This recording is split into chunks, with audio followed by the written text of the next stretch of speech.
सभी का रंगी एजुकेशन में हार्दिक स्वागत है। जैसा कि आप सभी साथियों को पता ही है कि हम कक्षा 6 हमारे राजस्थान का संपूर्ण अध्ययन कर चुके हैं और इसके अलावा कक्षा 7 की एक यूनिट हम कंप्लीट कर चुके हैं। आज अपना शिखर बिंदु रहेगा यूनिट नंबर 2, जिसका शीर्षक है खनिज एवं ऊर्जा संसाधन। साथियों, खनिज एवं ऊर्जा संसाधन बहुत ही महत्वपूर्ण टॉपिक किया है कि राजस्थान की प्रतियोगिता परीक्षाओं से संबंधित बनता है।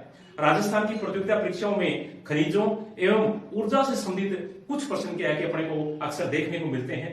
तो कक्षा 7 यूनिट नंबर 2 के अंदर जितना चैप्टर बनता है, मुख्य तथ्य जितने बनते हैं, वो मैं आपको संपूर्ण बताने का पूरा प्रयास करूंगा।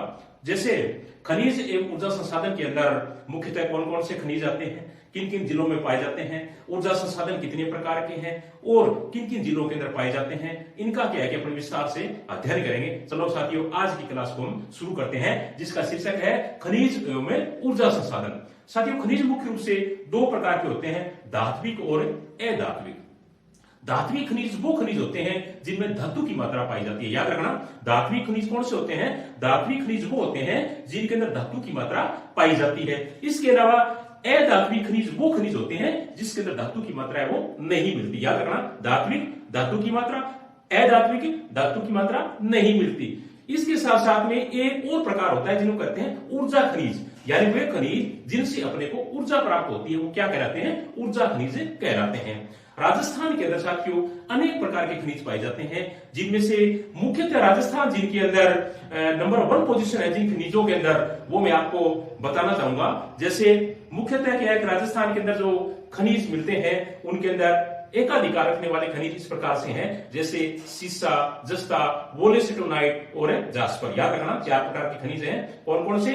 सीसा, जस्ता, वोलेसिटोनाइट और जास्पर, जिनके अंदर क्या है कि राजस्थान पूरे देश के अंदर एकाधिकार रखता है। अब राजस्थान में जस्ता शोधक संयंत्र, याद रखना, बहुत ही महत्वपूर्ण प्रश्न बनता है। राजस्थान की प्रतियोगिता परीक्षाओं में अक्सर इस प्रकार के प्रश्न वो अपने को देखने को मिलते हैं। प्रश्न क्या है? राजस्थान में जस्ता शोधक संयंत्र कहां है? तो जस्ता शोधक संयंत्र साथियों देवारी के अंदर है।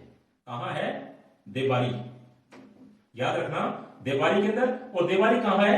देवारी है साथियों उदयपुर के अंदर। देवारी कहां है? उदयपुर के अंदर। देवारी में क्या है? दस्ता शोधक संयंत्र है देवारी के अंदर। और देवारी कहां है? तो देवारी अपने कहां बताएंगे? उदयपुर के अंदर। इसके अलावा राजस्थान के अंदर सीसा जस्ता शोधक संयंत्र, यानी सीसा जस्ता शोधक संयंत्र राजस्थान में चंदेरिया के अंदर है। कहां है? चंदेरिया। चंदेरिया। और ये चंदेरिया कहां है? तो ये है साथियों चित्तौड़गढ़ के अंदर। चंदेरिया कहां है? चित्तौड़गढ़ के अंदर। बहुत ही महत्वपूर्ण प्रश्न है दोनों के दोनों। राजस्थान में जस्ता शोधक की बात करें तो वो है देवारी के अंदर, और सीसा जस्ता शोधक की बात करें तो वो है चंदेरिया के अंदर। इसके साथ साथ में राजस्थान के अंदर अनेक खनिज पाए जाते हैं। जैसे सबसे पहले हम खनिज की बात करें तो वो है साथियों सीसा जस्ता खनिज। कौन सा खनिज है? सीसा जस्ता खनिज। और सीसा जस्ता खनिज राजस्थान के अंदर मुख्यतः 3 जिलों में पाया जाता है। साथियों, राजस्थान की जो प्रतियोगिता परीक्षा होती है, कई बार उनमें क्या है कि खान का नाम न पूछ करके जो जिले हैं, यानी मुख्यतः जो जिले हैं, उनका नाम वो पूछ लेते हैं। तो सीसा जस्ता में राजस्थान में सीसा जस्ता पाने वाले राजस्थान में 3 जिले हैं मुख्य रूप से। जैसे कौन कौन से? उदयपुर, भीलवाड़ा और राजसमंद। सीसा जस्ता में कौन कौन से हैं? उदयपुर, भीलवाड़ा और राजसमंद। ये 3 ऐसे जिले हैं जिनके अंदर सीसा जस्ता राजस्थान में सर्वाधिक मात्रा में पाया जाता है। मुख्य याद रखना साथियों, सीसा जस्ता राजस्थान के 3 एकाधिकार रखने वाले जिले कौन कौन से हैं? तो अपने किनका नाम बताएंगे? उदयपुर, भीलवाड़ा और राजसमंद के अंदर। अगर ये 3 अपने को याद हो जाते हैं, चौथा में कोई घुसो देता है कि है या नहीं है जिला, तो अपने आराम से क्या है कि उस जिले को अपने पकड़ सकते हैं, निकाल सकते हैं। दोबारा देख लेते हैं, सीसा जस्ता के राजस्थान में 3 जिले कौन कौन से? उदयपुर, भीलवाड़ा और राजसमंद जिला साथियों सीसा जस्ता के अंदर एकाधिकार है वो रखता है। उसके बाद में लोहे एसए के मिलने वाले कौन कौन से जिले राजस्थान के अंदर? तो लोहे एसए के अंदर भी मुख्यतः राजस्थान में 3 जिले एकाधिकार रखते हैं, जिनके अंदर जयपुर, सीकर और झुंझुनू। कौन कौन से जिले हैं लोहे एसए के अंदर? लोहे एसए एकाधिकार रखने वाले राजस्थान के 3 जिले कौन कौन से? Number 1 Jaipur, number 2 Jhunjhunu, number 3 Sikar. या 1 नंबर जयपुर, 2 नंबर सीकर और 3 नंबर झुंझुनू, जिनके अंदर क्या है कि लोहा एसिड निकाला जाता है इन 3 जिलों के अंदर। आगे वाला जिला है साथियों तांबा। जैसा कि आप सबको पता ही है कि राजस्थान के अंदर तांबा नगर किसे कहते हैं, तो तांबा नगर आपको पता है खेजड़ी कहते हैं, और खेजड़ी कहां है तो झुंझुनू के अंदर है। तो झुंझुनू 1 नंबर का जिला है अपने राजस्थान के अंदर तांबा उत्पादक क्षेत्र के अंदर। तो दोबारा देख लेते हैं, तांबा उत्पादक राजस्थान के 3 जिले कौन कौन से, 1 नंबर पे झुंझुनू, 2 नंबर पे अलवर और 3 नंबर पे सीकर। 1 नंबर पे झुंझुनू, 2 नंबर पे अलवर और 3 नंबर पे सीकर। दोबारा देखते हैं साथियों, तांबा उत्पादक जिले राजस्थान में कौन कौन से हैं। देखो मुख्यतः 1 नंबर है झुंझुनू, 2 नंबर है अलवर और 3 नंबर कौन सा है सीकर। उसके बाद में नंबर आता है साथियों, बहुत ही महत्वपूर्ण धातु है राजस्थान की, उसका नाम है चांदी। और चांदी राजस्थान में मुख्यतः 2 जिलों में पाई जाती है, और वो 2 जिले कौन कौन से हैं, उदयपुर और राजसमंद। कौन कौन से जिले हैं, उदयपुर और राजसमंद, जिनके अंदर चांदी है वो बहुतायत संख्या में मिलती है। आगे वाली बहुत ही महत्वपूर्ण खनिज साथियों, उसका नाम है जिप्सम। राजस्थान के अंदर जिप्सम कई जिलों में मिलता है, और सभी साथी परिचित हैं कि जिसमें क्या होती है, लेकिन जिप्सम जिन जिलों के अंदर पाई जाती है वो मुख्यतः इस प्रकार से है, जैसे बीकानेर है, नागौर है, बाड़मेर है, जैसलमेर है और गंगानगर है। दोबारा देख लेते हैं, जिप्सम में उत्पादक जिले कौन कौन से, बीकानेर, नागौर, बाड़मेर, जैसलमेर और गंगानगर। जिप्सम उत्पादक जिले राजस्थान के साथियों 5 कौन कौन से, 1 गंगानगर, नागौर, बाड़मेर, गंगानगर और जैसलमेर। दोबारा देख लेते हैं, बीकानेर, नागौर, बाड़मेर, गंगानगर और जैसलमेर, ये राजस्थान के मुख्यतः जिप्सम उत्पादक जिले वो माने जाते हैं।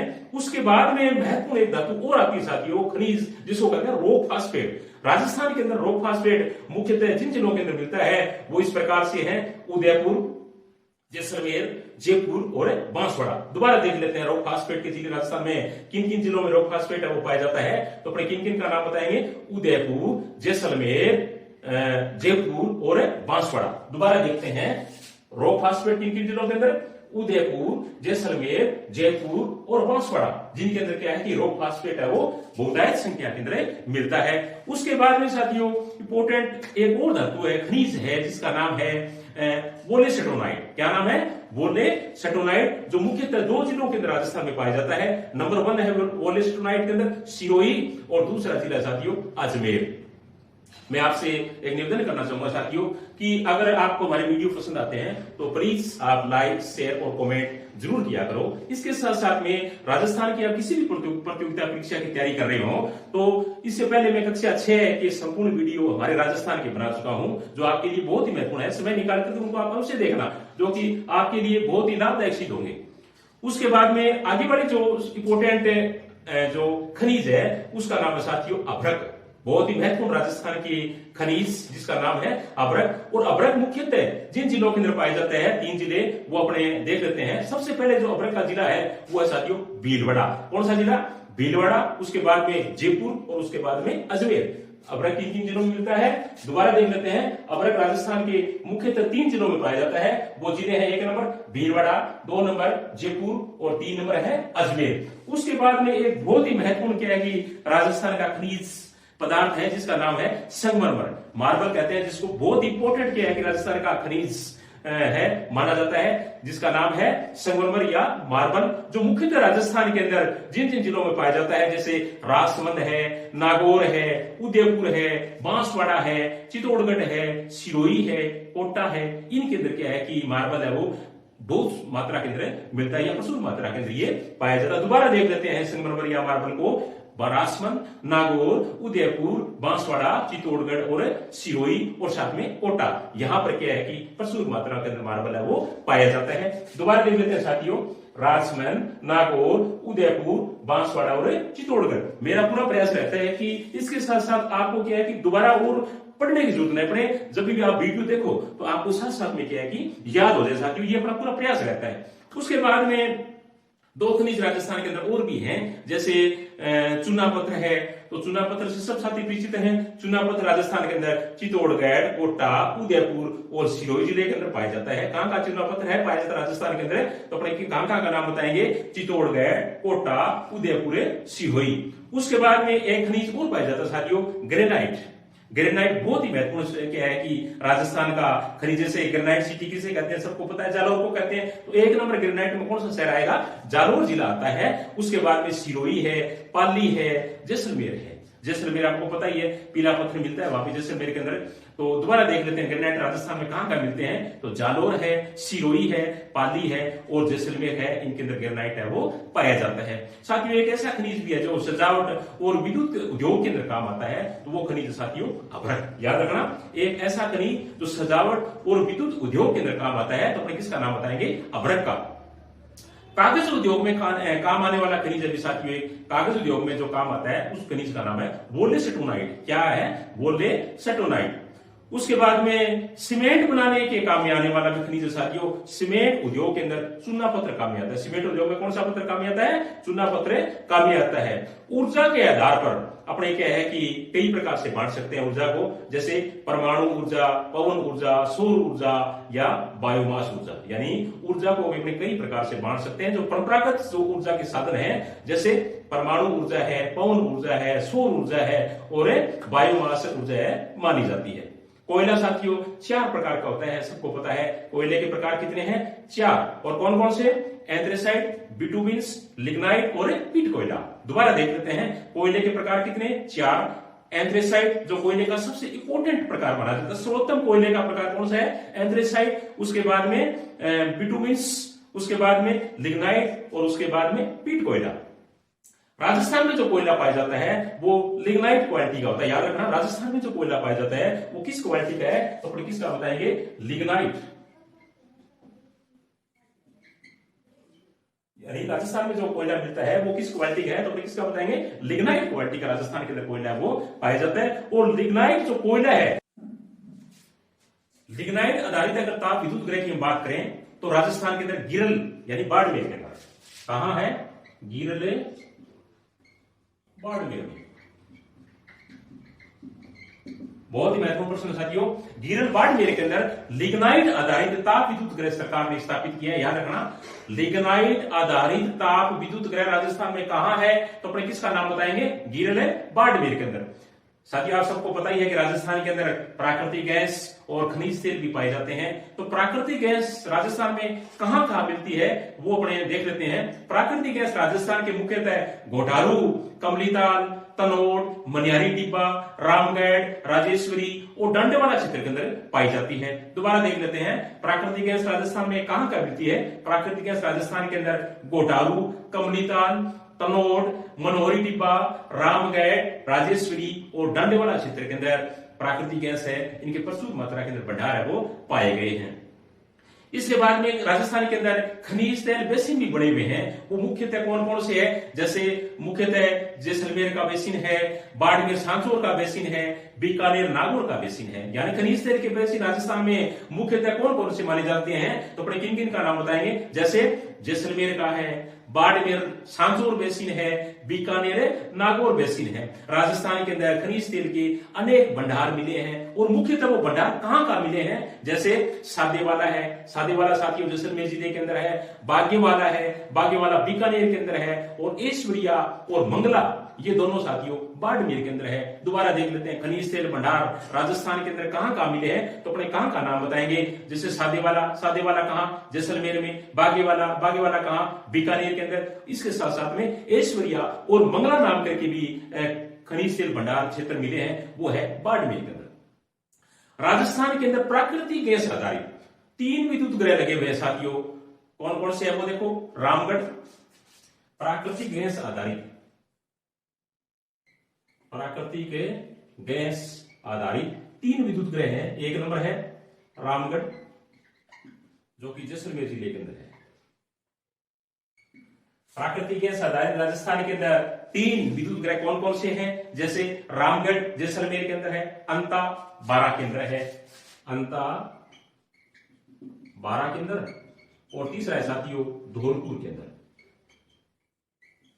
प्राकृतिक गैस आधारित बहुत ही महत्वपूर्ण प्रश्न बनता है राजस्थान के अंदर। प्राकृतिक गैस आधारित 3 विद्युत गृह हैं, कौन कौन से?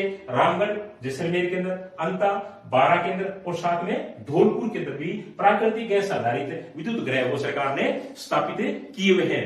इसके साथ साथ में राजस्थान के अंदर चंबल नदी घाटी परियोजना है, उसके ऊपर भी मुख्यतः ऐसे 2 बांध है जहां पर जल विद्युत प्राप्त की जा रही है। वो है गांधी सागर बांध और राणा प्रताप सागर। याद रखना, गांधी सागर बांध और राणा प्रताप सागर बांध राजस्थान में चंबल नदी घाटी परियोजना के 2 ऐसे बांध है जहां से क्या है कि विद्युत ऊर्जा है वो प्राप्त की जा रही है।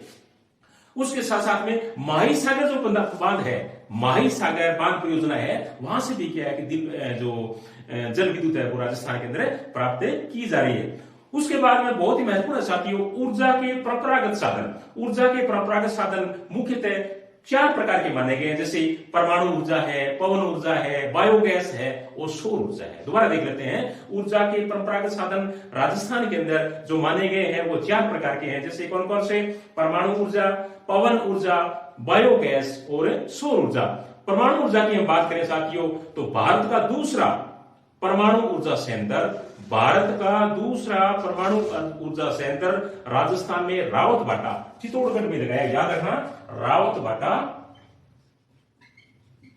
चित्तौड़गढ़। राजस्थान के अंदर भारत का दूसरा परमाणु ऊर्जा संयंत्र, यानी भारत का 2 नंबर का जो पूर्व परमाणु ऊर्जा संयंत्र है सीरीज के हिसाब से, वो कहां लगाया गया है? तो अपने काम बताएंगे, रावतभाटा चित्तौड़गढ़ के अंदर। बहुत ही महत्वपूर्ण प्रश्न है, अक्सर के पेपर में पूछ लिया जाता है कि रावतभाटा कहां है। तो इसमें क्या है कि कई बार मिस्टेक हो जाती है। तो रावतभाटा साथियों चित्तौड़गढ़ जिले के अंदर स्थित है। कहां बताएंगे अपने? चित्तौड़गढ़ जिले के अंदर। क्यों प्रसिद्ध है? क्योंकि यहां पर भारत का दूसरा परमाणु ऊर्जा संयंत्र है वो स्थापित किया गया है। पवन ऊर्जा, पवन ऊर्जा मुख्यतः जब राजस्थान के अंदर तेज आंधियां चलती है या तेज हवा चलती है, उन जिलों के अंदर स्थापित किया गया है। जैसे मुख्यतः जैसे जैसलमेर है, प्रतापगढ़ है, जोधपुर है, बाड़मेर है, जहां पवन ऊर्जा की बहुत बड़ी संभावना क्या है कि आगे सरकार को नजर आ रही है। मुख्यतः कौन कौन से पवन ऊर्जा के दोबारा देख लेते हैं, जैसलमेर, प्रतापगढ़, जोधपुर और बाड़मेर जिलों के अंदर इनका उत्पादन की संभावना सर्वाधिक लग रही है। आगे बायोगैस, बायोगैस साथियों राजस्थान के मुख्यतः 2 जिलों के अंदर क्या है कि माना जाता है, जैसे उदयपुर के अंदर है और जयपुर के अंदर है। उदयपुर और जयपुर के अंदर क्या है कि बायोगैस के संयंत्र है वो लगे हुए हैं। सौर ऊर्जा बहुत ही महत्वपूर्ण प्रश्न है साथियों। राजस्थान में सबसे ज्यादा गर्मी पड़ती है तो सूर्य बहुत ही प्रचंड क्या है कि रूप में यहां चमकता है। तो इसका सबसे बड़ा जो अपने को जो फायदा है, जो चीज बनाई गई राजस्थान के अंदर कि भारत का सबसे बड़ा सोलर पार्क, याद रखना बहुत ही महत्वपूर्ण प्रश्न है, भारत का सबसे बड़ा सोलर पार्क की स्थापना बाड़ला, यानी कोई गांव है भाडेला, भाडेला जो कि जोधपुर जिले के अंदर है।